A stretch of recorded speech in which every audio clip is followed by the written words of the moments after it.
One, two, one, two, three, four.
Hey, what's up everyone? This is Derek Plavin, and welcome back to episode 30. I can't believe I've made it this far already, and I'm also happy to say that we've reached another level of maturity on this channel because I finally decided to stop being lazy and I figured out a stupid little easy thing to make the audio of my voice sound a lot better. So I'm proud of myself as a musician who is just some amateur video maker putting things out on YouTube, okay? So, before I go any further, I just want to say my typical spiel. If this is your first video that you've ever seen on this channel before, I would recommend that you go back to episode 1 and go through the videos in order if you really want to benefit the most from this channel, because it's really like a free online jazz guitar course that unfolds in a logical sort of manner, alright? But since you clicked on this one, maybe check it out first and see if you like it, and then you can take it from there. So, I'm sure a lot of you guys are going to be relieved that I'll finally be finishing up this topic of practicing our comping today, at least for now. And I know it could seem like a lot, but I really think that all this stuff could help out if you're really willing to put in the work, right? So, like I already mentioned in the previous episode, all that I want to do today really is just talk a little bit about actually comping in a real situation, as if you were on a gig or at a jam session, and just list out some things for you that you may want to consider so that you could adapt appropriately to whatever situation that you're in. And I'm going to also talk a little bit about two-note comping, just because I haven't said anything on that. And that should really be it. So I really just kind of want to bang these out for you and hope that I can get through them as fast as possible, like I always say. But let's just see how long it turns out. Really quickly, as you can see, this video still turned out to be pretty damn long. But this is indeed the last part of this little series for now, and it turned out to really have a lot of good information in this one, I think. And whereas the first 4 parts really went deep on a small amount of topics in each video, this one, I really say a lot of different things in it all throughout the video. So you want to make sure to stick around to the end. I'm also going to be doing some playing and some demonstrating. It's really like a true lecture today, almost. So I don't usually say this because it's kind of corny, but I would take notes on this one in particular if you feel like it would help, alright? So I hope you enjoy. Alright, so the first point that I want to make today still has more to do with practicing our comping versus being on a gig or something, but I don't think I mentioned it yet, and it's still important. So really all it is that you want to make sure to still practice all of your comping without a metronome, because everything that I've talked about already involved us practicing things in time with the metronome. And don't get me wrong, I still think that the metronome is absolutely essential and it's a must, and if you're not using it already, you've got to get with it if you want to make serious progress. But the only issue with it, especially the way we've been using it with the metronome on 2 and 4, is that because it conveys such a strong sense of time and swing, even if you feel like you're developing and improving, you may not be realizing it sometimes, but you may be relying on that more than you think to, produce your own sense of feel and swing. So by practicing without a metronome, really when you do that, your number one priority should be to make the time feel as good as possible, and you should really just think like a drummer and make sure that you're taking care of that, alright? It's very important. And I also think it's kind of funny because, the typical path of a musician when they're younger, they don't care and they always want to practice without the metronome a lot of times, and then maybe they realize the importance of it and then they start practicing with the metronome, but then you almost want to come full circle and practice without it again. But if you told that to a beginner, that would be a bad piece of advice, but it's just something funny and interesting. Okay, so now I'm going to get into some of the things that you may want to consider when you actually are comping on a gig or something like that. And with all these things, I think that the main idea to keep in mind would be, like I said in the last video, that when it comes to comping, there really isn't any exact science in terms of how to exactly do it. It's really more of an art, and none of the things I'm going to say right now should be interpreted as any sort of strict rule. These are really just suggestions, and while these suggestions do tend to work well oftentimes, and that's why I'm bringing them up, you just don't want to think that they're the one-size-fits-all solution that you should apply indefinitely all the time. Alright, so you still got to be listening to the music that's happening in the moment around you. You still got to be aware of the different situations that you may be, and use those sort of things as your primary thing that sort of guides you in terms of making the best possible decisions in the moment, along with your experience and practice.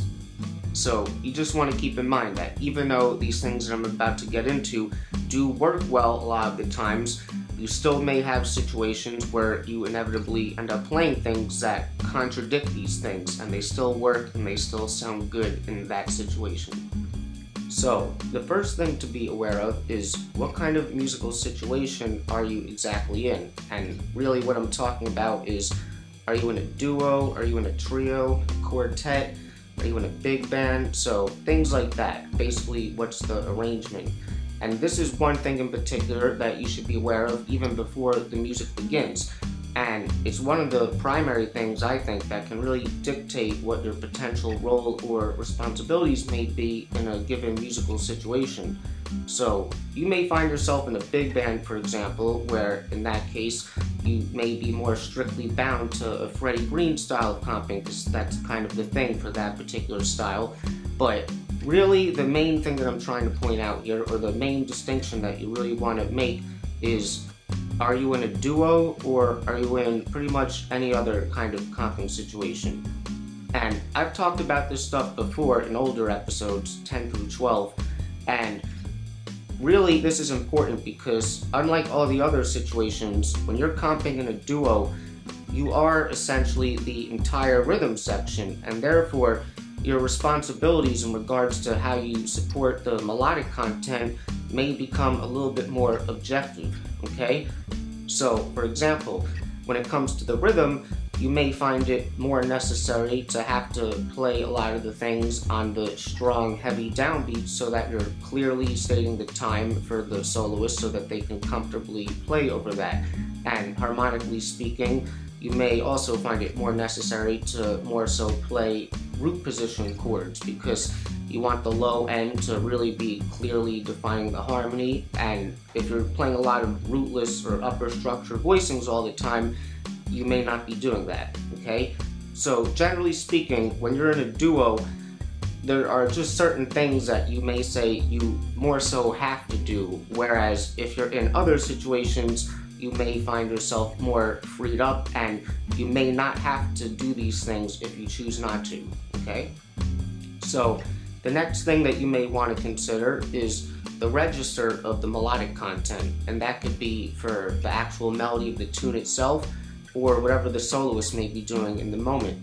And as you'll see with a lot of these variables that I'm going to list, oftentimes one of the best ways to sort of calibrate to the situation so that it basically balances out the music and just sounds good is to essentially do the opposite of whatever the melody is doing in regards to these variables. So if we're talking about the register, if the melody is really happening in the upper register, largely speaking, playing a lot of high notes, then you probably don't want to play a lot of chords that are in that higher register, because you're really going to be getting in the melody's way, all right? And then conversely speaking, if they're in more so the middle or lower register, then you may want to play chords more than in the higher register. And there's always going to be other variables to consider. So say you're in a duo situation, even if the melody is kind of not so high up in the register, you still may want to largely be holding down the low end because, you know, there's no bass player or anything like that. So again, everything depends on context, but you kind of want to adapt to the register of whatever is happening in the melody, all right? So the next thing that I'm going to bring up now is the busyness of the melodic content. And in a similar fashion to with the register, you basically want to try to do the opposite of what the melody is doing. So if, say for example, the soloist is playing a lot of notes in the moment, then maybe you want to play less chords. And if he's playing less stuff, then that kind of gives you more space in a way to perhaps play more voicings to complement it and to fill it out a little more, all right? And that leads perfectly into the next thing, which would be the space in general. So this is a little different from the busyness because, you know, a soloist can play a really busy phrase, for example, and then leave a lot of space and then play busy again. So it doesn't really have to do with that. So what I'm referring to when I say space is what I just said, like, are they actually leaving a distinct amount of space in between their phrases at points? Because typically, if they're phrasing in that kind of way, almost like a call and response, that's like a perfect opportunity to basically fill it up with chords, and then when they're doing their phrases, you can kind of lay out, all right? So the space is another thing to consider. All right, so the next thing that I want to bring up now is the dynamics, and this applies not only to the melodic content, but really all the music in general. And when the band or whatever the arrangement is performing, everyone should have it in mind that the goal should be to hopefully create a uniform sound. Everyone is kind of pushing towards that, where even though it's made up of all these individual parts, everyone is working together to create a uniform piece of music that sounds good. So because of this, it wouldn't make as much sense to kind of go against the dynamics in particular. So if the music is getting more quiet, then obviously you want to match that, and if they start getting louder, then you could bring up the volume. And also, in regards to the melodic content specifically, you just want to generally keep it in mind where your volume is in relationship to them, because the melody is really the focal point, that is what should be cutting through. So you want to make sure that you're kind of playing at a lower volume than them so that you don't take the focus away from the melody. Alright, the next thing that I want to talk about now is the tempo of the music. And this is one of the things, again, that you should be aware of before the music starts, or at the very least as the tune is literally being counted off. And the tempo in particular can really dictate a lot of good information to you in terms of the busyness of what you might be doing. And this is a little different from when I was talking about the busyness of the melodic content, because in regards to the tempo, generally speaking, you know, as the tempos of the tunes start to get faster, the stuff that you're going to be playing is going to be probably a lot less busy. And one exception could be like if you're in a big band situation again and you're really giving them that sort of rhythmic Freddie Green style support, then you may still be playing on every quarter note, which you may consider to be busy at an up tempo. But generally speaking, especially in more contemporary styles of straight ahead jazz, you're probably not going to be doing that in other situations. So I've talked about this a little bit in other videos where, as the tempos increase, you may focus more around, starting with beats 1 and 3 of a measure, and then eventually beat 1. If the tempos are really fast, you can really focus around beat 1 of every other measure, So I'm not going to say too much more on that now, because I'm going to have a whole video at least that is really dedicated to this topic, and will give you a lot of valuable information in regards to how you can sort of conceptualize the time.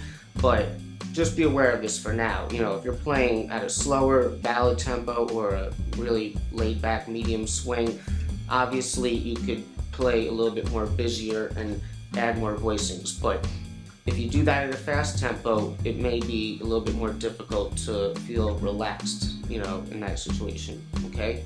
And also, the music probably won't really require you to play that many chords in order to support it properly. So, the next thing to consider is, are there any other comping instruments in the band?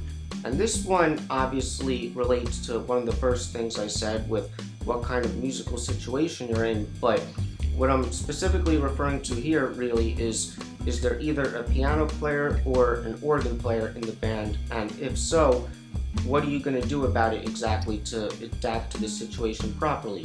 So, first I'll say that if you actually are on a legitimate gig, chances are you should already be going into that situation with an idea of what the band leader may want or require from you in terms of support throughout the various tunes in his repertoire. But that may not always be the case. Now, if you're at a jam session, you may feel as if it's a little bit more open to interpretation in terms of, what you could play, but you still want to keep in mind that your overall goal should be to make the entire band sound good as a uniform sound, whether that means adding to the music by complementing it, or laying out and not getting in anyone's way and disrupting the music. So, let's say you're at a jam session and you're playing with a piano player. Generally speaking, most of the times, the thing to do really is just to yield to the piano player and let them do the comping, especially if they know what they're doing, and you just lay out and don't do anything, because most of the times the music won't really need, two instruments giving harmonic support, and it'll just kind of muddy up the arrangement. Now, of course, it depends on the situation and who the piano player might be and how they feel about it, so you still want to be prepared for what may come. So sometimes the piano player may say, hey, you can comp on this tune, or you guys may alternate between the various soloists. You can alternate between the choruses of a solo, but that may be a little too much.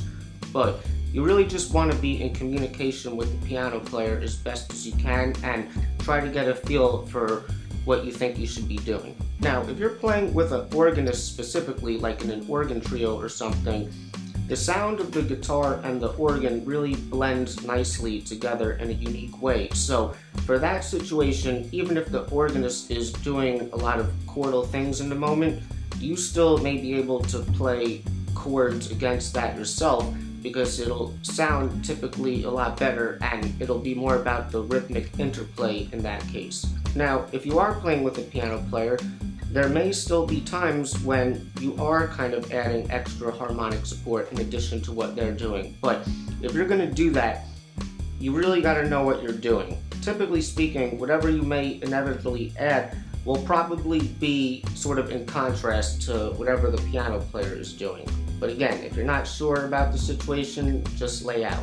And one other thing that I'll bring up that kind of relates to this topic, but can also be seen as its own variable, is the overall texture of the music. So if you're playing at the same time as the piano player, then you're creating a more dense texture, and it can work, but even if it works, you want to be aware of how that's affecting the overall sound of the music. But even if you're not playing with a piano player, this is still a really good thing to be aware of, because if you're really listening to the music, you can really create a nice effect in terms of when you may lay out completely to give the music more space and a more open texture, versus when you may actually come in and complement the soloist. And a great example of this is actually one of the comping transcriptions that I demonstrated, I think in episode 5 or 6, whatever the one is on transcription, and I played a Jim Hall comping transcription for you. But one thing about that transcription specifically is,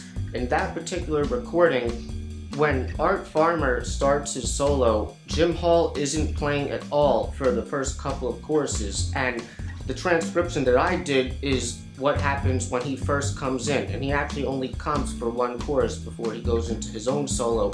But when you listen to that within the context of the entire recording, at least in my opinion, it sounds great, because you're clearly hearing a change in the texture, because you don't have to play chords, and a lot of times you have these trios that consist of a bass player, a drummer, and a horn player, and that's a very distinct kind of sound and texture. Or you can think of the Miles Band in the 60s when he often told Kirby to lay out. So that's just one more final thing to consider.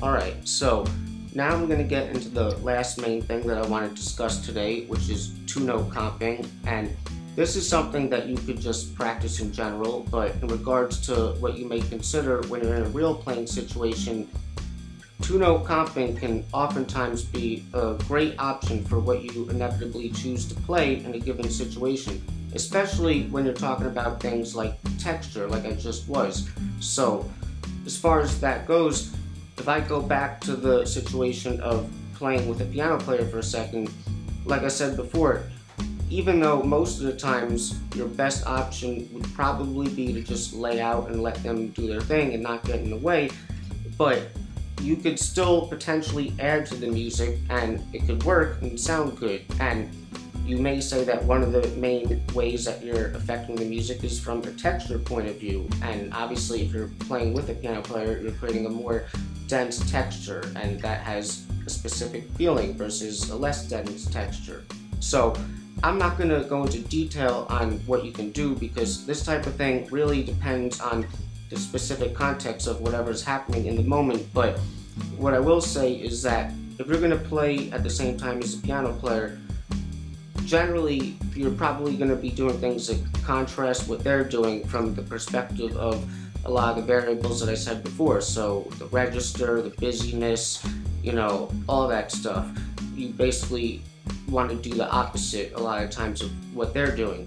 So one thing that you may notice a lot of people doing in the situation that works is, if the piano player is playing in a more sort of sparse kind of way, you know, especially at fast tempos, you could oftentimes just play, well, less notes to not make it too dense, but really simple and long rhythms. So whole notes, half notes, you know, not a lot of syncopation, and that could work as a nice added texture to that context.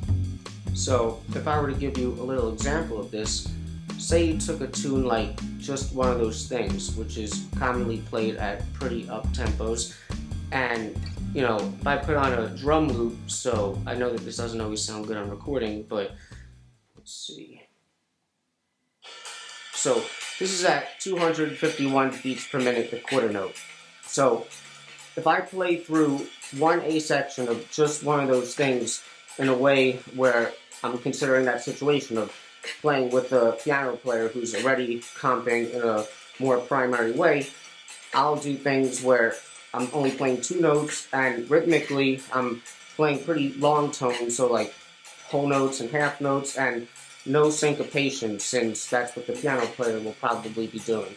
So you put that all together, you can get something like this. 1, 2, 1, 2, 1, 2, 3, 4.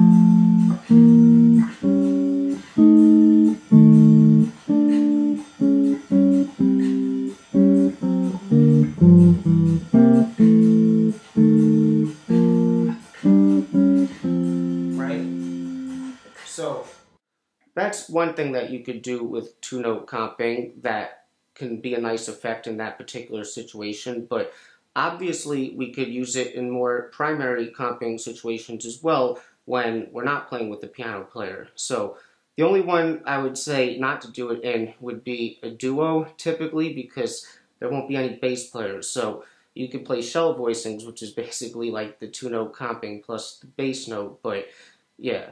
So I'm going to go back to the tune FSR now, just to help give some context to some of these final points that I'll make on two-note comping. And one thing that I've noticed is that even though you could use this on any kind of tune, it seems to work especially well on bluesy kinds of tunes, like a 12-bar blues or even something like what we have here with FSR. And not that it needs a reason, but I think that it could be because with these tunes, we often have a lot of dominant chords, and if we consider the basic harmonic construction of dominant chords, we know that the tonality is primarily created from a tritone that comes from the third and the seventh of that dominant chord.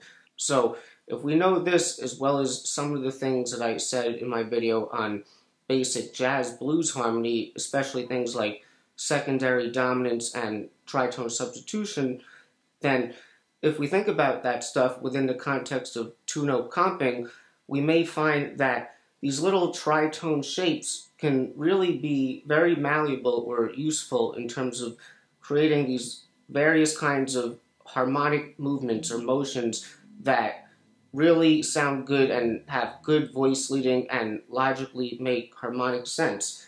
And in addition to this, I think that because with the two-note comping, you're using fewer notes, and also you're typically not playing the bass part. We're really assuming that you're playing with a bass player when doing this two-note comping.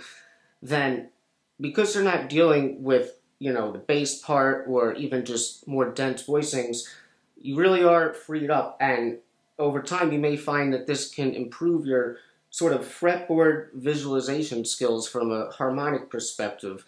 Because since we're only dealing with two notes to move around, it can become a lot more clear in terms of seeing the options and possibilities, especially once you've gotten some experience and repetition with this. So it's kind of hard to explain, but I guess the best thing to do would just be to give you some examples real quick.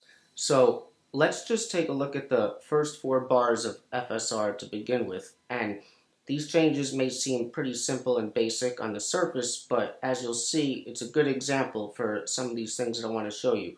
And I also just want to add really quick, because I didn't say this and it's important, that usually when you're using these two-note chords, specifically in a comping situation like I'm talking about, you're usually going to be mainly playing everything on the A, D, and G strings in different combinations. And that's not to say that you could never use the other strings and it could work, but if you consider the register and how you're fitting into the band overall, that's just what typically sounds good, and you just want to be aware of that, right? So, first 4 bars of FSR. First, we have 2 whole measures of B flat 7. So, with the two-note voicing, we get this little tritone that doesn't have the root, and we got the 7th on the bottom and the 3rd on top, right? So then, measure 3, we have a half a measure of C7, half a measure of F7, and then the 4th bar is a whole measure of B flat 7 again. So, for the C7, we could just move that up a whole step, same exact voicing, works the same way, and then F7, we can move that down a half step, and this is still an F7, it's just that the 3rds and the 7ths are switched around in this case, so this is basically like the tritone substitution, so it could also be seen as the B7, and because we're not playing a root, it really doesn't honestly matter how you see it in this case. So that's what I mean when this two-note comping stuff can kind of free you up in terms of not even having to worry about that. Alright, so that C7 to F7 to B flat 7 is just a 2-5-1 in the key of B flat. Doesn't matter that they're all dominants, and that C7 is just a secondary dominant version of the 2.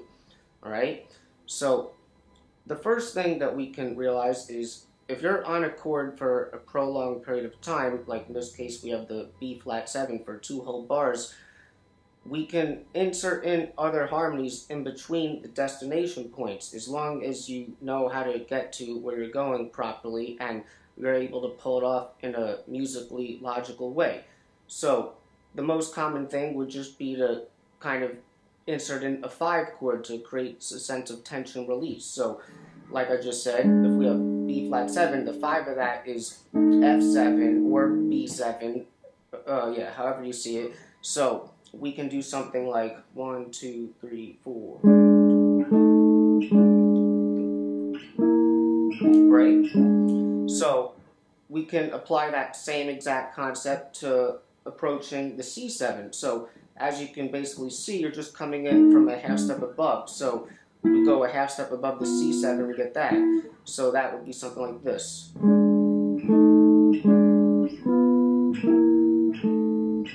Right?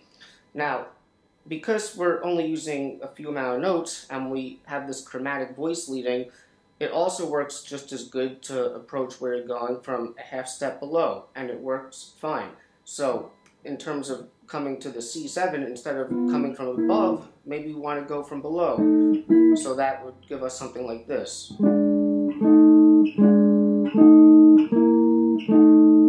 Right? We can do the same thing to the B flat 7 if we wanted, and maybe have something like this.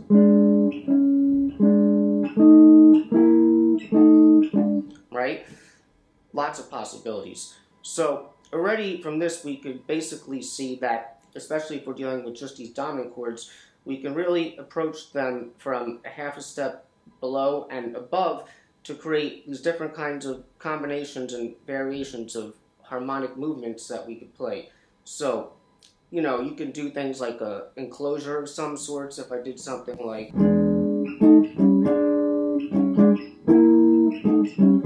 what else? We can also extend the idea of the chromaticism out further, because it's all working the same way as long as we get to where we need to be in time. So instead of approaching the B flat 7 from one half step below, we can do 2 half steps below. So we can do something like,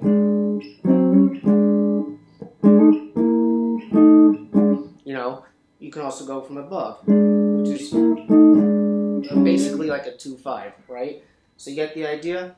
So the next thing to be aware of is utilizing the tritone and moving that shape around. So if we have this B flat 7, we can move it up a tritone over here, and it's the same thing, just the 3rd and 7th are flipped around. And we can also bring it down the octave to here, and we're going to a different string set. And when we incorporate these other registers or voicings, I guess, of these tritones, you get more possibilities. So let's see, I could do something like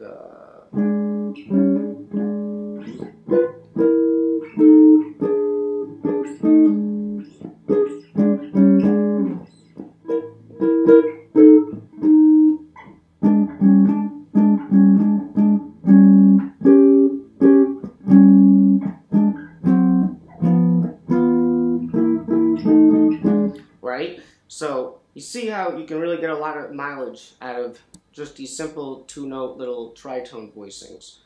So the last thing that I may mention with this is, if we have a dominant chord, we can always 2 the 5, like I said before. So if we think B flat 7, if we just raise the top note here, that's like an F minor. You can also do the tritone version. So within the context of the tune, I can do something like,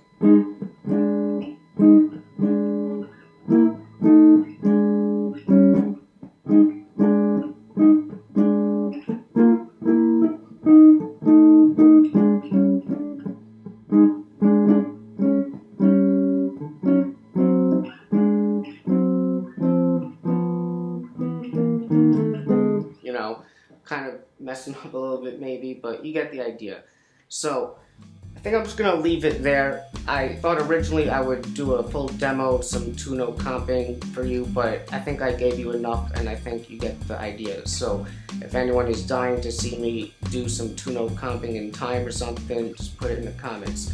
So if anyone has any questions or anything they want to say, please put it in the comments. I'm here to help. And in the next episode, hope you're ready for the next episode. Hey, I'm happy to say that we're going to be talking about some other things now. Alright, so if you guys like this video, I would appreciate it if you gave it a like and consider becoming a subscriber, as well as a contributor to Patreon, where you get all the PDFs on this channel for only $5 a month. And if you think anyone else would enjoy the content, please share it with them as well.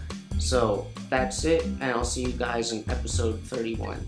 Swinging and playing the blues. That's what we about. I try to help you.